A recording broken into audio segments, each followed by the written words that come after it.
welcome back to my channel. If you're new here, my name is Bianca and welcome to my YouTube channel where I record whatever I want to record, whenever I want to record, and post it on the internet for you to watch.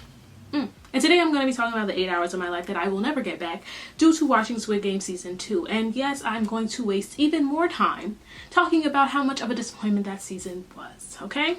I also refuse to rewatch the show just to critique it. If I made mistakes about like storylines and story plots, please forgive me. This is just going based off of my memory. Just a little reminder, little PSA. These are all my personal opinions, so no, you can't argue with me about my feelings. But you are entitled to your own opinion, and you can think that this season was a masterpiece, and that's your business. So keep it cute. Before we even get into talking about what I disliked about this season of Squid Game, I'm going to talk about what Squid Game is. So a quick summary on what Squid Game is for anybody who doesn't know. Squid Game is a Korean Netflix series written by Hwang Do-hyuk, and this series follows the main character Song Gi-hun, a gambler who is around 410 million won in debt. He's obviously addicted to gambling, betting money that he doesn't have, and even stealing from his own mother. The man recruited him for a game with the promise that whoever wins the game will walk away with a life-changing amount of money. Gi-hun takes this man up on his offer and is taken to a secluded island with 455 other people, competing in a series of children games for the opportunity to win 45.6 billion won, which is around like $40 million US? Question mark. But losing the games doesn't mean you just out of the running for the money and you get to go home.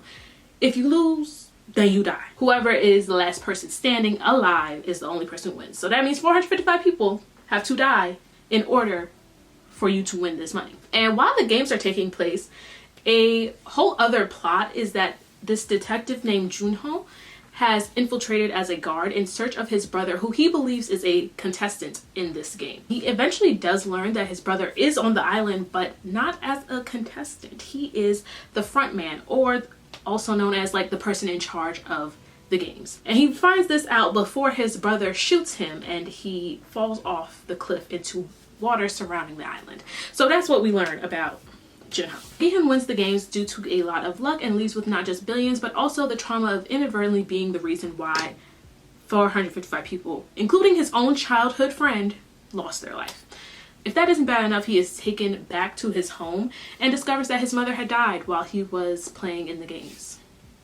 So yeah, he is so traumatized and feels so guilty that he doesn't touch any of the money in his account for like a year, I believe, choosing to be homeless. He would rather choose homelessness over blood money, which, you know, I can respect. He's invited to a huge apartment that is pretty much empty except for this hospital bed with an old man laying in it, and Gi-hun is shocked to see that the old man laying in this bed is one of the players from Squid Game that he thought was dead. Just for this old man to divulge that the secret of the game is that it was founded by rich VIPs who are bored by all the regular rich people activities and want to do something more exciting, like bet on human life. Because, you know, jet setting across the different countries, jet setting across the world, and having financial freedom and abundance, apparently that's just too boring to rich people. But this old man, he wanted to up the ante even more and become part of the games, but not really being part of the games, because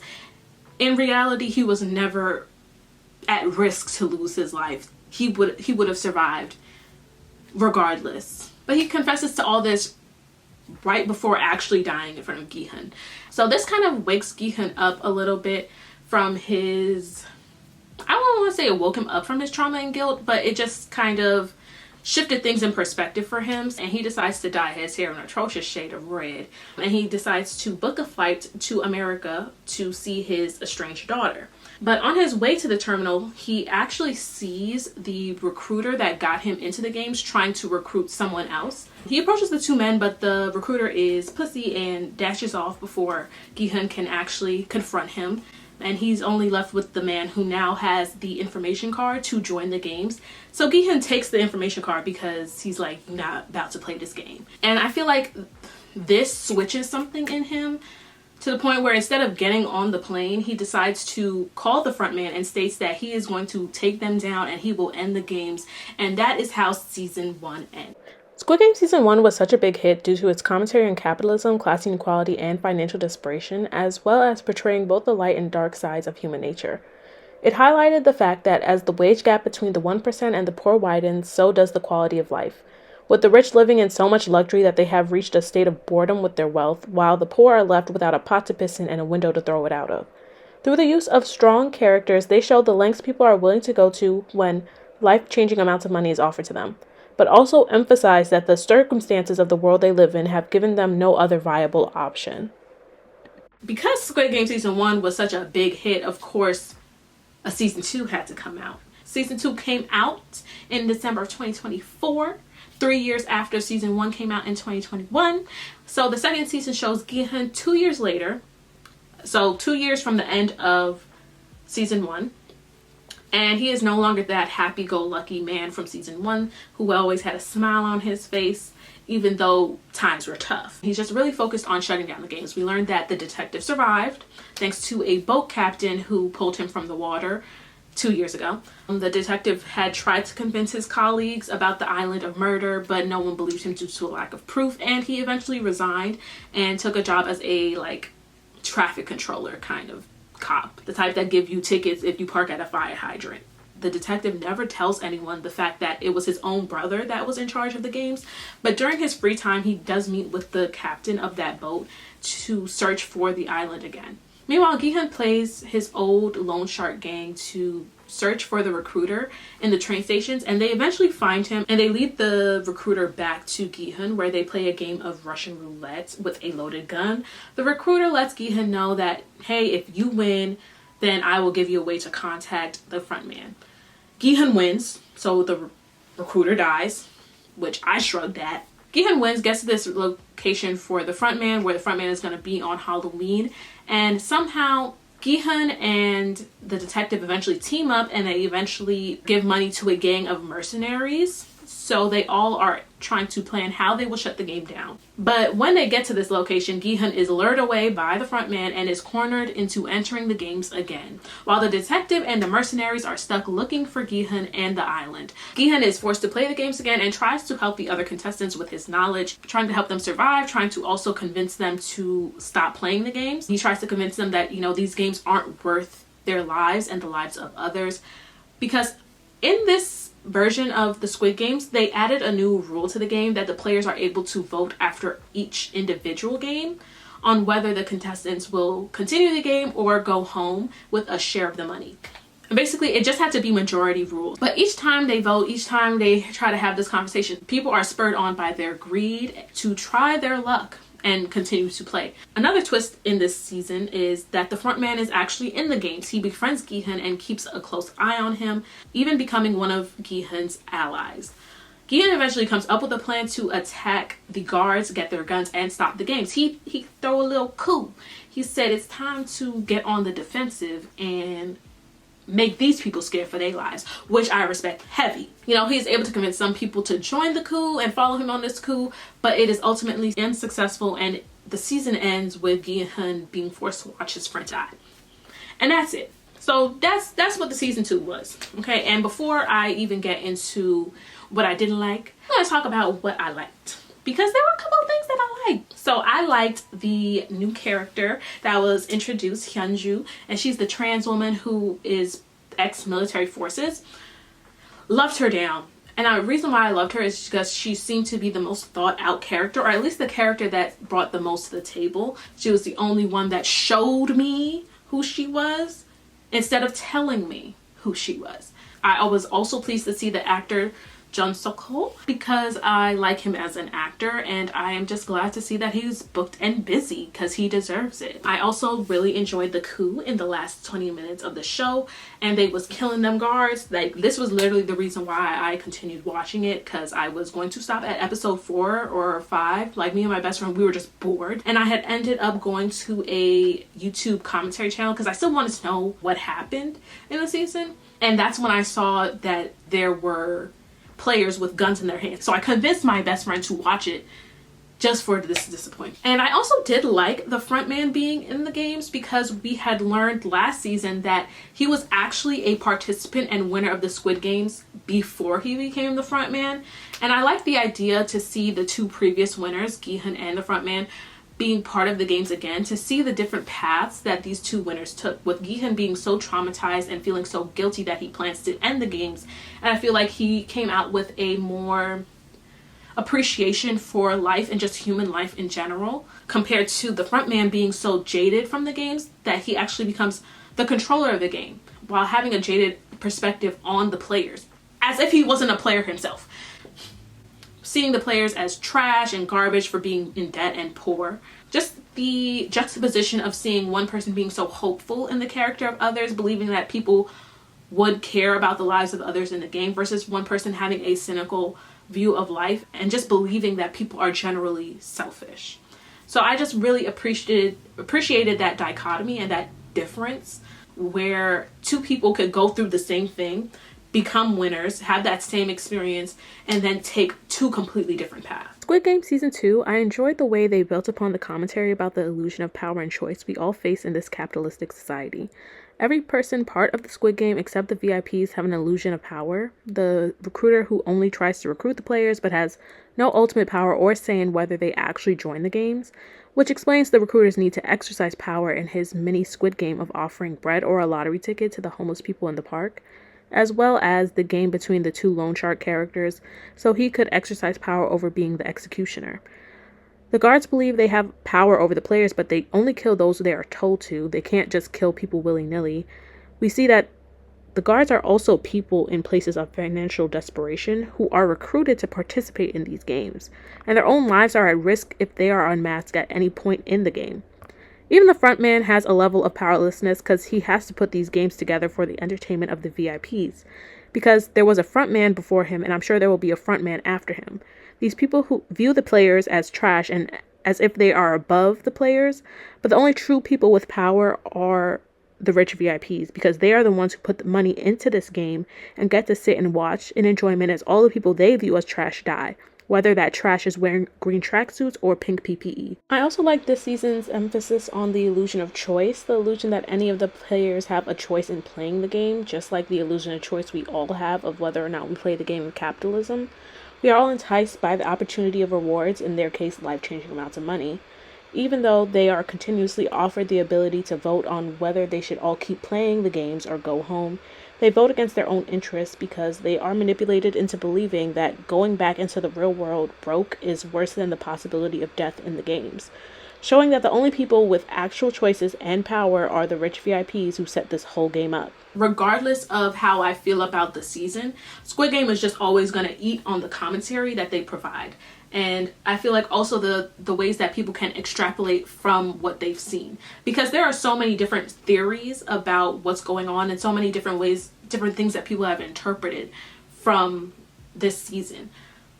But this shit was boring as fuck. They weren't giving season 1, and I understand that season 1s are typically going to be better, but no, that does not excuse season 2. So I'm going to talk about things that I didn't like, and I'm going to be a little petty a little bit, because I don't like that red hair. They brought it back for the first like 5 minutes of episode 1, and I didn't like it. The red hair was still a bad look. I feel like the pacing was slow. I understood the plot device of voting and the illusion of choice and, you know, people voting against their own interests, but it was just dragged out. And I feel like it just talked to the bigger point of, I feel like all the characters and the dialogue in general was just very repetitive and just stuck in a loop of their own conversations. Like, when Thanos came onto the screen and he was talking to the crypto guy, I knew he was going to press the crypto guy about money each time.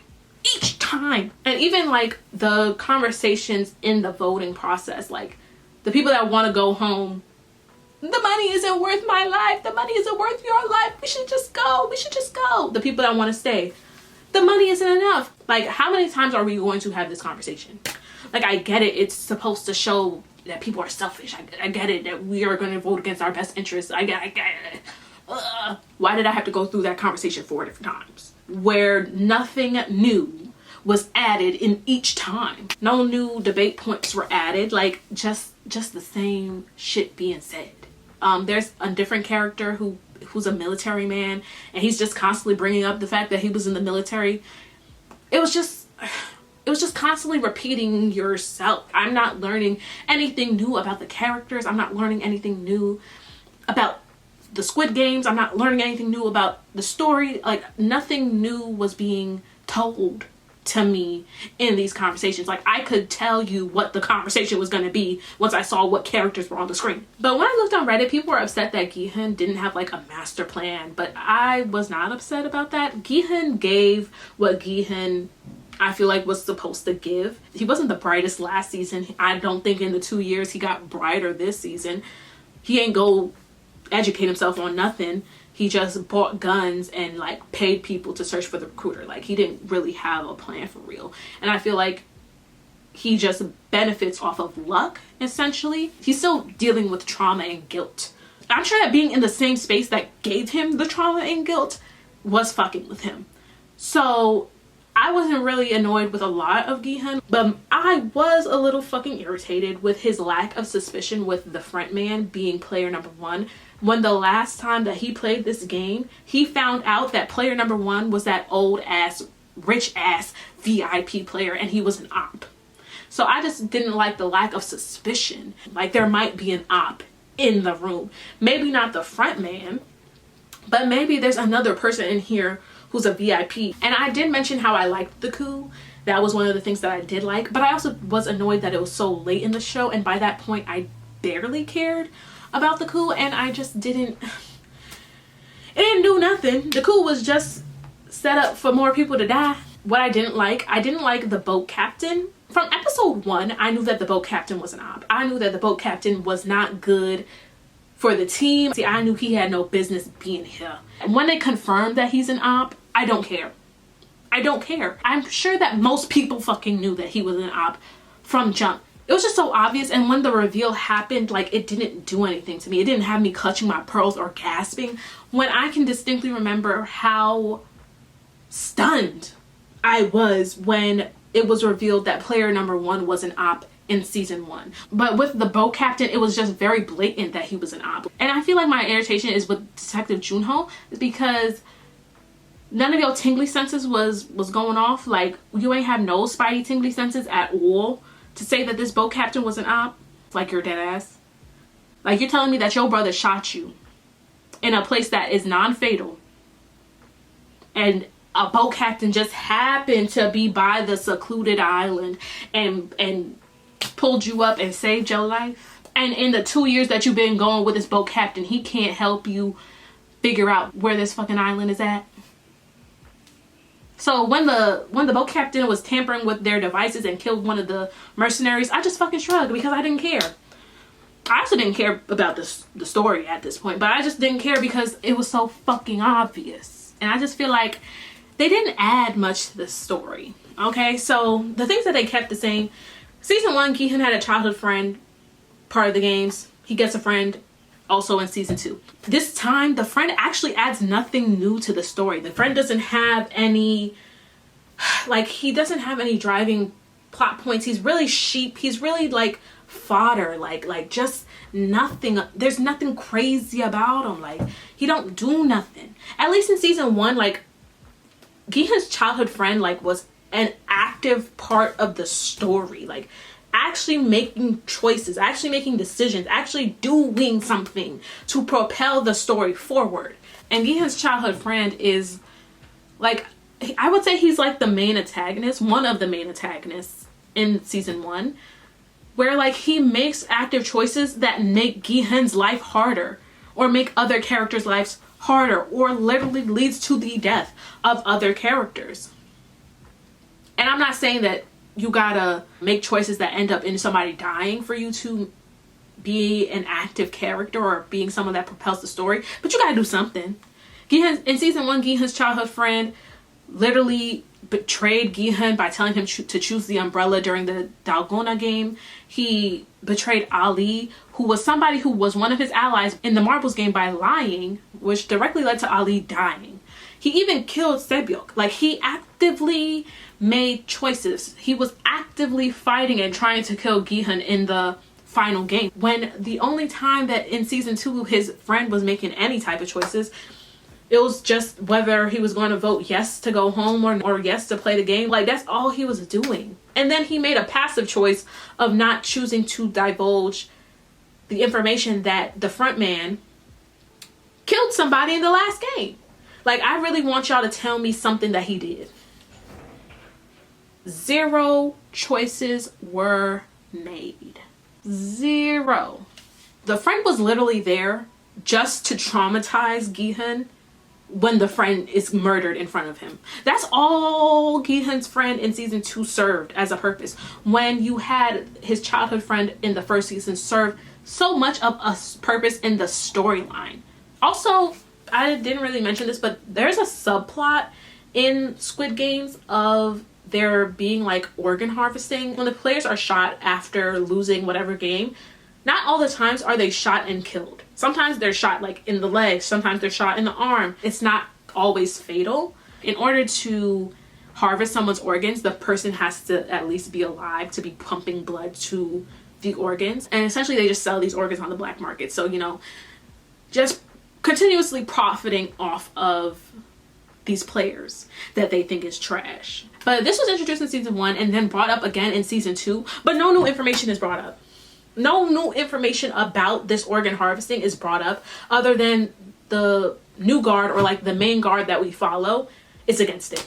Nothing else happens to that. She's against it. She tries to stop it low-key from happening, and other guards attack her for that and tell her to mind her fucking business, and she does.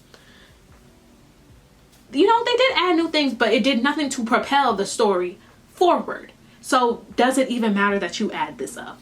So this season, they show us how they recruit the guards, which is essentially sending them a little note, little card saying, hey, you better make yourself available for the next week because there's some people to kill. So we see this woman who is apparently living out of her car in the parking lot of the amusement park where she works. Again, I feel showing the only difference between those in the games and the guards is just the clothes that they wear. Obviously, she's not well off. She could have easily been a player. But basically, she works at this amusement park. She's a mascot of the amusement park. And she basically gives like different candies to different kids. There's this one little girl who seems to be especially attached to this mascot. We learned that this girl is the daughter of an artist that also works at the amusement park. We also learned that this little girl is sick when she collapses and is rushed to the hospital. And whatever sickness she has is like fatal and something that would take a lot of money to cure. The guards, they change their clothes and they put their mask on and they are shipped to the island, but they are at least alert and awake. The next time we really see her, she's loaded with a gun and is shooting at the players who move during the red light green light game. And when she's looking through the scope of her gun, she notices the father of the sick daughter in the games. Like, when I saw that, I said, oh, I gasped. Because one thing when I be watching shows, I be thinking of like what they could do with these characters. Like, they're going to do something with it, especially since these are the only 2 new characters whose lives outside of the games have been shown. Every other new character that's in the games, we don't know who they are outside of this, other than they tell us who they are outside of this. So I'm like, you know what? They must do something with these characters, right? Like, there must be something done with the characters. Like, what if this female guard, it has to shoot this man and, you know, she feels conflicted. And this makes her want to turn against the front man and wants to help the players with the coup or something. Or even like she does shoot the man and she feels guilt because she knows she's just ended the lives of this man and also indirectly the daughter. But no, they don't do anything really with the character. You barely see the female guard other than when she is opposed to organ harvesting. You don't really see the man either. He doesn't really pop up again until like episode 6. And then he decides to join the coup with Gi-hun and somebody just shoots him. I thought thought, you know, at least they would have the woman shoot him and have that emotional conflict, have some type of plot point. But no, I don't know, maybe in the next season she learns about the fact that somebody killed the man and it upsets her and she wants to riot and have a little coup of her own. I don't know, but to introduce this dynamic and do nothing with it, like what was it here for? But the biggest plot that this guard had was with the organ harvesting, and I'm just like, they don't even explain or like give us a reason why she's against this organ harvesting. They don't really talk about her motivations other than she just don't want them to harvest organs. And it's like, okay, murder, good. Selling organs to the black market, bad. Then also this time, something new that they added that did nothing, right? The detective and Gi-hun end up working together this time, but honestly, they both got more done in season 1 when they didn't even know about each other. The downgrade of Detective Junho's character is criminal! The detective was my guy last season, you hear me? Season 1, he figured out his brother was missing and went into action. He smuggled himself onto the boat that was taking them to the secluded island. Then he impersonated a guard, found out about the organ harvesting and the black market situation. He learned about the VIPs and even found his brother. I mean, not in the way he wanted to, but he still accomplished the task that he set. Season 2, this motherfucker can't even find an island. It took him 2 years and 6 days to find this island. And by the end of the season, they don't even get to where they need to be, which is in the fucking games, which is on the ground, boots on the ground. They don't even get there. Whether you like the season or not, you can't tell me that he did something. And then also one of the people that is part of the crew is now dead. You've accomplished -1 things. Them working together did nothing. They might as well have not met up. And although I'm sure that they as a unit will do more in the next season, I'm not gonna be there to watch it because I also do refuse to watch the next season. Personally, I like character-driven plots, character-driven storytelling, or an emphasis on character development and interaction. And a lot of the characters just fell flat to me, like, to be quite honest. In season 1, we were able to learn so much about these characters through them showing us who these characters were, not telling us who these characters were. Showing the hardships and racism that Ali experienced as a brown immigrant in South Korea, and the way that his back was against the wall because he was wanted for murder, but he ain't actually mean to murder his boss who was going to steal money from him, essentially. The fact that Se-byuk was a North Korean defector that only wanted to secure her brother's safety. Gi-hun's childhood friend, and the fact that he was going to like unalive himself literally right before he got the information card to play in the games, showed how much he ain't have shit to lose. And the impact that it would have on his actions taken in the game. Most of the characters in season 2, they just told me who they were and why I should care. But that doesn't make me care. I'm supposed to care about the pregnant shorty because she's pregnant by a deadbeat liar. I'm supposed to care about Gi-hun's friend because it's Gi-hun's friend. Okay. I'm supposed to care about the mom and son duo because only one person is going to live, and we know that. So I'm supposed to care because a family is about to be broken up. Okay. The only character who showed who they were was Hyunju. They showed that they were a military leader throughout the show. The way they took charge in the relay race game, assigning tasks and keeping everyone focused. The way that they came up with a plan so quickly of just like, hey, when you make a mistake, don't try and turn around, just walk backwards. The way that they clearly and concisely explained how to reload and shoot and aim the guns before the coup. Like, she was the strongest character to me because she was the character that showed me who she was and showed me her motivations. Like, I had no emotional attachment to most of the characters in this season. Not even Gi-hun. How does that work? Like, I had more emotional attachment to the girl that lost the marble game, to Se-byuk in season 1, which was 1 episode and less than like 20 minutes of screen time, then I cared about most of the characters this season. Like, that's just not good. I just feel like the characters fell fucking flat. And like, I know that this is all a commentary on classism and how people have value simply because they are people and they're alive. And if this was a real life Squid Games and you tell me that 500 people are secluded somewhere and they're literally fighting for their life and if they lose a kid's game, they die, you wouldn't have to tell me who they were to care. Like, I wouldn't care who the fuck was on that island. I would say to save them. This is a TV show, and you're supposed to make me care about these characters. Like, that is your job, I feel. It's to make me care and feel something about these characters, because at the end of the day, this is art. At the end of the day, I feel like the purpose of art is to make me think and to make me care. And I didn't care.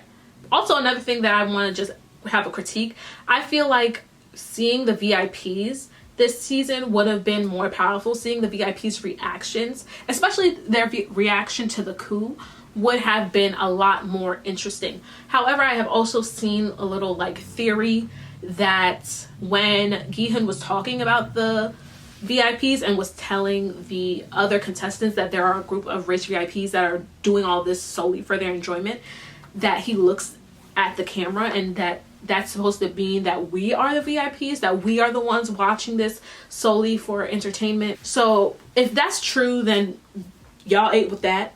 Overall, my feelings about season 2 is like nothing changed, but also like I feel like that was the point, you know, but also done poorly. Not even poorly, done in such a boring fashion. Something I recently realized due to the Hunger Games discourse on social media recently are the parallels between Hunger Games and Squid Game. They have similar themes and commentary on society, capitalism, and class, even with the main characters having to return to the same game that they previously won and overcame. And I do understand that Katniss herself didn't plan to end the games in her second go-around, she just wanted to live. But the powers that be saw the opportunity to end the games and took it, which is the same vein of thought Gi-hun had with entering the games a second time. But with Hunger Games, the entry into the games a second time was met with more world building of the other districts and Panem, while introducing compelling characters. But in Squid Game, they added new characters with no substance and didn't add any new information to the world of Squid Game. The way that I felt about this season was that he did not plan for a season 2, or he did not know what a season 2 looked like. Bong Do-hyuk, he finished writing season 1, gave it to people, and he just didn't think. He didn't think about where Gi-hun goes after this. He didn't think about what more could he add to the Squid Game story. And this is just what we got in 3 years. Honestly, if it was gonna take you 10 more years, I would have waited, because this was just a mess. Like, I'm sorry. I don't want to be mean, but it was just not good.